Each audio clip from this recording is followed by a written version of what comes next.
Salut tout le monde, j'espère que vous allez bien. On se retrouve aujourd'hui pour une toute nouvelle vidéo où on va faire le top de tous les programmes de 2022. Donc je vous ai fait un top 10 de les meilleures œuvres selon moi de 2022. Donc vous allez voir que c'est très varié. Et donc c'est mon top personnel, donc ça n'est que mon avis. Ça ne regarde que moi. Je sais que vous allez avoir un avis différent pour certains films et séries, parce que oui, les séries sont également présentes dans ce top. Donc dites-moi vos avis en commentaire, ça ferait extrêmement plaisir de découvrir votre top 10 à vous, mais ne me jugez pas en fonction de mon avis, c'est mon avis et ça reste le mien. Donc on va pas perdre plus de temps, je pense que la vidéo va déjà être assez longue. Les tops de 2022, c'est parti. Numéro 10, mention spéciale jeu vidéo, parce que j'avais envie d'en inclure un à la 10e position, c'est le meilleur jeu de l'année selon moi, God of War Ragnarok, qui se termine donc à la 10e position. J'avais envie de mettre un jeu vidéo dans ce classement, parce que ça fait partie de ma vie également, de ce que j'aime vous partager, j'en ai fait un peu plus sur la chaîne cette année, donc j'avais envie de parler du meilleur jeu selon moi de cette année. Ça n'est pas Elden Ring, c'est pour moi God of War Ragnarok, donc qui termine 10e, pardon.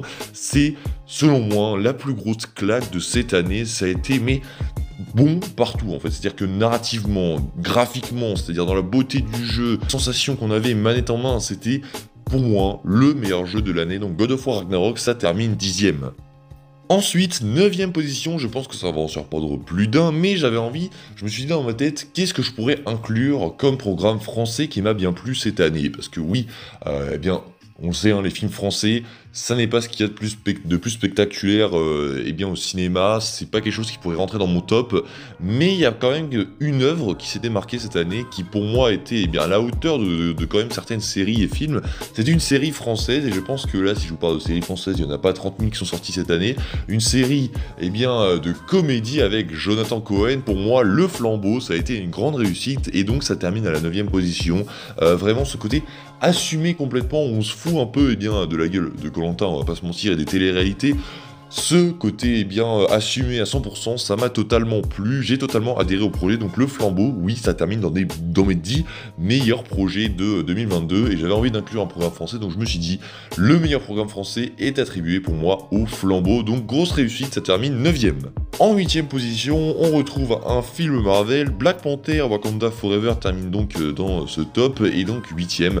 Je pouvais pas le mettre plus haut, simplement parce que Black Panther Wakanda Forever, c'est un film hommage plus qu'autre chose, c'est-à-dire que on rend hommage à Chadwick Boseman et c'est magnifique, mais selon moi le reste du film, ça n'est pas non plus ce qu'il y a de plus épique, de ce qui peut-être qu'il y avait de mieux à faire, c'est les termes que je pourrais vous donner, c'est pas pour moi ce qu'il y avait de mieux à faire. Donc vraiment, Black Panther Wakanda Forever, je suis content qu'il soit en stop, parce que je voulais absolument qu'il y soit, mais je ne peux pas le mettre plus haut. Numéro 7, c'est Ambulance, le film de Michael Bay que j'ai beaucoup apprécié. Je sais que pas mal de gens l'ont pas trop kiffé, mais j'avais regardé à l'époque la critique de Durandal qui disait que, oui, pour du Michael Bay, c'est totalement différent, et c'est vrai que j'avais trouvé, en sortant de la salle, que oui, Ambulance, ça ressemble pas tellement. Si, au niveau de la manière de filmer, on retrouve forcément les codes de Michael Bay et les plans en drone qui sont d'ailleurs beaucoup plus présents dans Ambulance. Et donc, j'avais trouvé que, le développement de personnage, qui d'habitude passe un peu en dessous, là, avait été un peu plus conséquent, et que, d'habitude, il forçait un peu avec certains plans, avec ses mimiques dans ses scènes d'action. Et là, j'ai trouvé qu'il en avait fait un peu moins pour se concentrer plus sur le développement de personnage, et j'ai complètement kiffé, Ambulance, donc ça termine 7e. Numéro 6, Top Gun Maverick, avec bien sûr Tom Cruise. J'avais envie de l'inclure parce que pour moi, Top Gun Maverick, c'est le film popcorn par excellence. C'est quelque chose qui sort un peu de l'ordinaire. Top Gun, on connaît, ça avait été un événement à l'époque, je n'étais pas né, voilà, mais bien sûr je l'ai vu. Et Top Gun Maverick, pour moi, selon moi, c'est une réussite totale. Tom Cruise, on a compris, il kiffe totalement, c'est son petit péché mignon, Top Gun. Les scènes d'action sont super impressionnantes, le casting est tout aussi cool, donc pour moi Top Gun Maverick c'est une grande réussite. Numéro 5, une nouvelle série, et je pense que ça va en surprendre plus d'un, même si je vous ai déjà partagé sur la chaîne l'affection que j'ai pour cette série, c'est Andor, la série Star Wars qui a été un peu, pas détestée, parce que tous ceux qui l'ont regardé l'ont extrêmement bien aimé, mais qui a un peu bidé, on va pas se mentir, la série a vraiment bidé, et c'est extrêmement dommage, parce que selon moi c'est la meilleure série Star Wars, Evertime, peut-être derrière The Mandalorian, parce qu'il y a quelques défauts certes, mais niveau talent, niveau réalisation, niveau écriture, même niveau tout en fait, c'est au-dessus, mais 10 000 fois que toutes les autres séries Star Wars. Et selon moi, Andor, c'est une grosse masterclass de Disney cette année. J'ai totalement adhéré, c'était exceptionnel. Numéro 4, un très gros projet encore une fois qui est sorti en mai, si je dis pas de conneries, non je sais plus les gars. Doctor Strange in the Multiverse of Madness échappe au podium et termine 4ème, donc Doctor Strange in the Multiverse of Madness, pour pas vous mentir, hein, clairement, et moi j'avais pas ressenti cette hype forcément que j'avais pour les autres films Marvel, par exemple Black Panther, même, tout récemment, c'était pas la même hype. Oh les gars, il y a un avion qui passe au-dessus de chez moi. Merci beaucoup, monsieur le pilote, de passer au-dessus de chez moi pendant que je fais mon top. Ça doit sûrement être Tom Cruise dans son avion, mais je t'ai déjà mis dans le top, Tom Cruise, t'inquiète. Donc, pour y revenir, donc Doctor Strange 2, je voulais dire que j'ai pas forcément eu la même hype que j'ai forcément pour un film Marvel. Pourtant, je ne comprends pas pourquoi, hein, vraiment. Les trailers, je les avais trouvés excellents. Enfin, Doctor Strange, c'est un personnage que j'adore. Le premier film que j'avais trouvé, mais tellement rafraîchissant que j'avais adoré. Et puis, avec ce qu'on nous vendait, j'avais seulement commencé à être hype vraiment tard, une semaine avant le film, je pense, où je vous avais livré la vidéo quels pourraient être les caméos. Et je pense que c'est les caméos qui m'intéressaient vraiment. Et Wanda, parce que Wanda, j'avais vraiment hâte de la voir et je voulais voir comment elle allait être traitée dans ce film.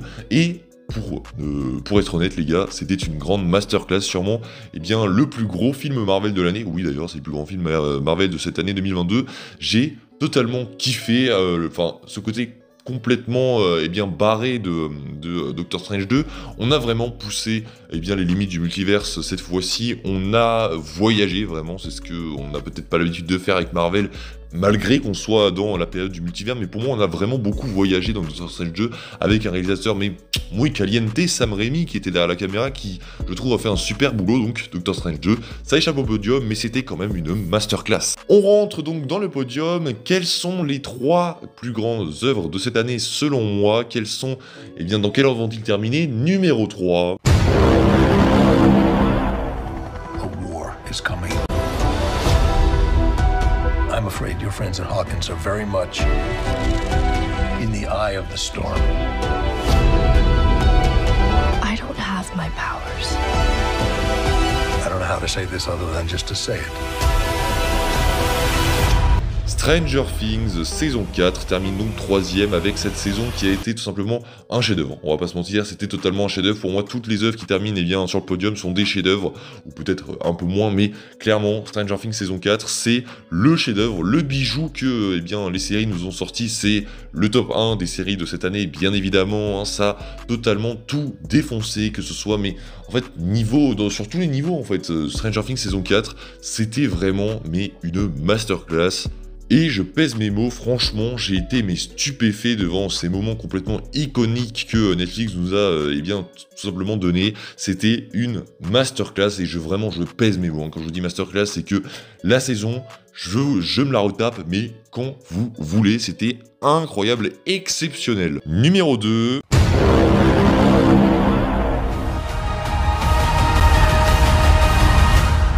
Let's get it done.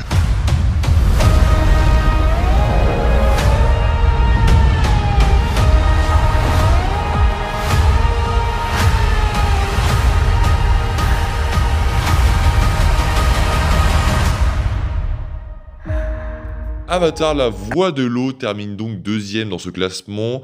Voilà, pour tout vous dire, j'avais pas forcément l'intention de le mettre premier. À première vue, je me demandais encore comment j'allais le positionner il y a quelques jours, et je l'ai revu, donc je me suis dit... Est-ce que je le mets premier ou pas? Et quand même, en mesurant tout ce que le premier a fait, je ne pouvais tout simplement pas le laisser passer devant le premier. Avatar, la voix de l'eau, selon moi, c'est un chef-d'œuvre également, que ce soit visuellement, j'allais dire scénaristiquement, pas tellement, mais... Rien que pour l'événement, pour tout ce que James Cameron nous avait promis, pour toute cette hype qui est revenue du fait que est-ce que ça allait être aussi intense que le premier, pour cette gestion vraiment de l'émotion que le film nous a offert. Vraiment, Avatar, la voix de l'eau, pour moi, c'est un chef-d'œuvre et je n'ai pas peur de le dire. C'est-à-dire que des gens n'aiment pas forcément. Il y a des gens, je vois beaucoup le film, soit il est adoré, soit vraiment il y a des gens qui sont vraiment trop sceptiques, qui ont un peu plus de mal avec le recyclage, mais bon, ces gens-là, Voilà, après chacun votre avis, hein, chacun votre avis, mais il faudrait un petit peu ouvrir les yeux, poser son cerveau quelques instants, ou peut-être le remettre pour réfléchir à ce que vous dites, mais voilà, je ne dirai rien de plus, j'ai déjà donné mon avis sur Instagram, j'ai déjà parlé, je ne veux pas rentrer dans les débats non plus, mais Avatar la voix de l'eau, ça termine deuxième et je n'ai pas peur de le dire. Et enfin, la meilleure œuvre de l'année, le top 2022, est attribué à...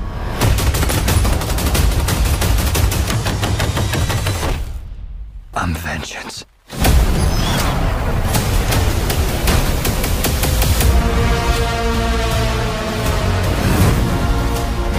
What's black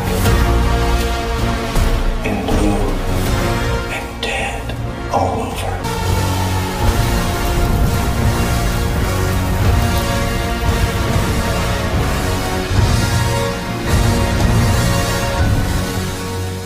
The Batman, c'était... Voilà, je ne vais rien dire de plus. The Batman, moi, c'était tout simplement incroyable, le chef-d'œuvre de l'année.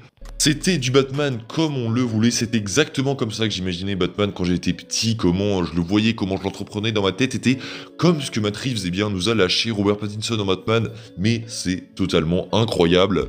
Et on sent vraiment que Warner regrette totalement d'avoir produit ce The Batman tellement tard, d'avoir un peu foutu le bordel dans leur univers parce que ils ont tellement de masterclass, mais ils sont tellement pas organisés, que c'est tellement dommage. Mais The Batman, c'est la meilleure œuvre de 2022, il n'y a aucun débat, c'était tout, que ce soit visuellement avec chaque screen, on peut dire, chaque screen était un tableau, pouvait être un fond d'écran, tout ce que vous voulez, vous pouvez l'accrocher à un mur, c'était magnifique, la musique, la bande son que j'écoute mais encore tout le temps, et ce casting totalement incroyable, The Batman, ça termine premier. Voilà pour ce qui était mon top 2022, j'espère que vous aura plu, j'espère que vous serez un peu d'accord avec moi sur certaines œuvres, dites-moi ça en commentaire, ça me ferait extrêmement plaisir.